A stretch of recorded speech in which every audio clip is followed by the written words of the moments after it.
Yes, clean shaven, all had to go. Greetings, salutations, Eddie here. Welcome back to my channel. And today I'm going to be presenting the books that I'm excited to read in 2021. So today I have a couple books here, and not necessarily series, but like just books in general that I'm excited to start in 2021.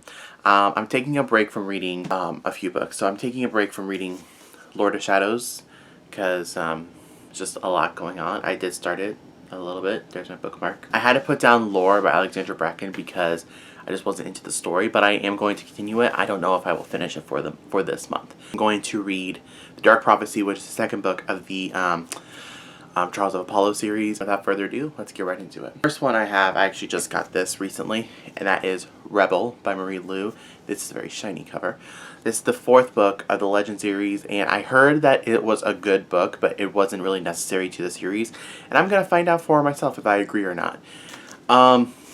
And I started a little bit in Furyborn. I already talked about this before. This is the first book of the Imperium series, I think is how you say it, or Imperium. Here's the title right there. This deals with like two reigning queens, I guess. And I started it. I didn't really know what it was about before jumping in, and for some reason I kind of like that. Normally I would like to know what the book is about beforehand, but in this case I kind of like not knowing what the plot was about. And I Darken by Kirsten White. This is the first book of the Conqueror's Saga. Continues with Now I Rise and Bright We Burn or something like that. And I love all those covers. I think Bright We Burn is my favorite cover, but I don't know what this particular series is about. I think it's like historical supernatural or something like that, and that's all I really need to know. And this is apparently Kirsten White's best trilogy. That's saying a lot because she's written a lot of books. So then you guys know these next two books are repetitive, but that's okay. These two by Leigh Bardugo. So I have, The Ninth House, which is her adult novel, which I'm really excited about, and then of course Six of Crows, which is the first book of the Six of Crows series. Out of these two, I think this one I might read it a little bit faster than this one, because considering this is an adult novel, and usually adult novels are more detailed than young adult. And it kind of takes a little bit to get to the actual like juicy plot, which is fine. I like slow burns. I trust Leigh Bardugo.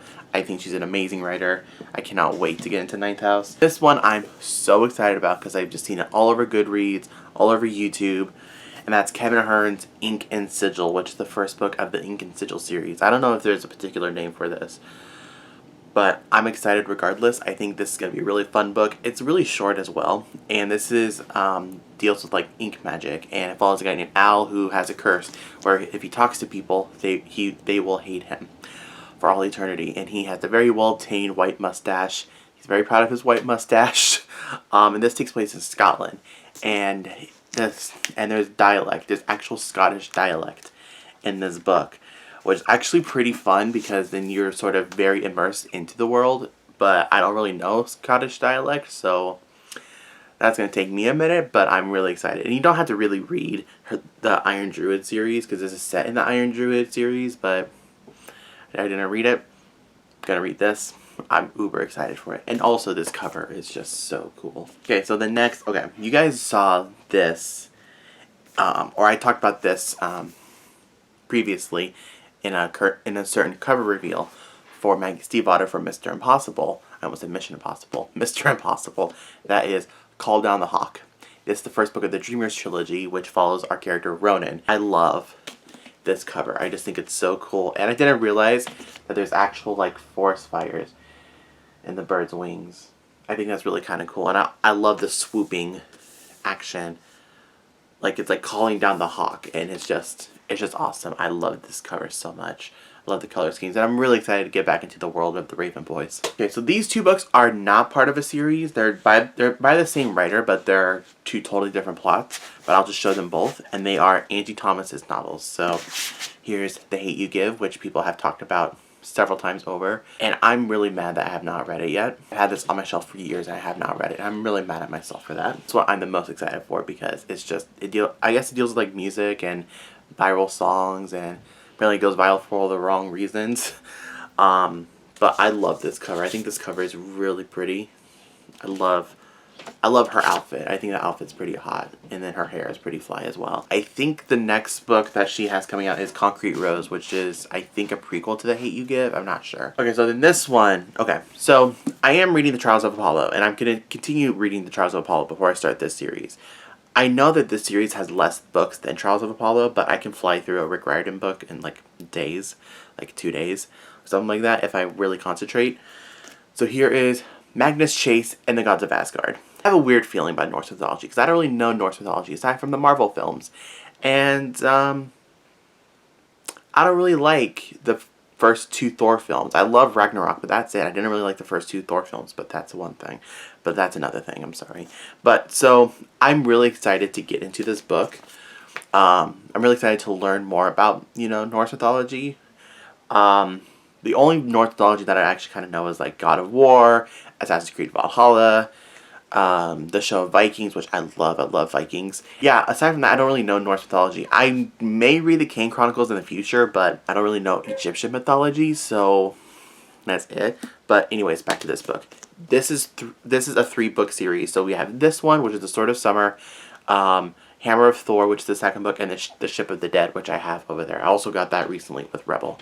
I'm actually really excited to sort of see his take on Norse mythology, but I'm also not excited because I don't know anything about Norse mythology, but there's that. I think I kind of fell into the world of Percy Jackson a little bit easier because it's Greek mythology, and I know a little bit of Greek mythology, and also Heroes of Olympus dealt with like Roman mythology, so that's one thing. In this one, I know people hate this trilogy. I can give a shit about that. I have the Folk of the Air series. I'm super excited to read this series. I loved Tithe. I didn't like Valiant. I kind of enjoyed Ironside. I'm reading Darkest Part of the Forest. I'm super excited to get into this trilogy. I know I can skip those books to read the Folk of the Air series, but me being me, instead of just skipping those books and reading this, I started to read those books to understand the references that are in this book, apparently. So this deals with like fairies. It follows Jude and her sister. They get taken to the world of fairy. They live with a guy who killed their parents or their mother, and adventure. I'm super excited. I love Holly Black talking about this trilogy because she's very intelligent about the fairy world. Also, the undercovers of these books are just astounding. I'm so excited. And then let's go back to Cassandra Clare, and that is Chain of Gold, which is the first book of the Last Hour series. The second book, Chain of Iron, comes out in March. And I'm excited. I am gonna finish the Dark Artifices first before I get into the Last Hours. Considering that this series came out. Considering that the Dark Artifices came out before the Last Hours. So I'm a little peeved that I haven't read this yet. And I just feel like the Infernal Devices is my favorite Cassandra Clare Shadowhunter series out of the 2 that I've read, Mortal Instruments and Infernal Devices. I just think that the supernatural storyline fits so well against the Victorian background or setting. This one takes place in the Edwardian era, which follows the characters who are the children of the characters from the Infernal Devices. So we have like Cordelia Carstairs and James and Lucy Herondale. So I'm excited. I can't wait to get into the series. And also I heard Cordelia is a really great character. And also this cover is really pretty. I like the Chain of Iron cover, but I don't like bugs, so there's that. Finally, I have the Renegade series. I did read Renegades, I guess, a while ago, but I forgot everything that happened in it, so I'm going to reread Renegades so I can start Arch Enemies and Supernova. I don't remember a single thing that happened in this, but this deals with like superheroes versus supervillains. I heard it's fantastic, so I'm excited. The book is kind of thick. That's going to be it for me from today. If you guys enjoyed this video, please give it a big thumbs up and comment down below your thoughts of these books that I mentioned today. What did you think about them? And also, if you've read any of the Shadowhunter novels, which series is your favorite? Which series is your least favorite? As of right now, Infernal Devices is still my favorite. Mortal Instruments is in the middle. Dark Artifices is on the bottom right now.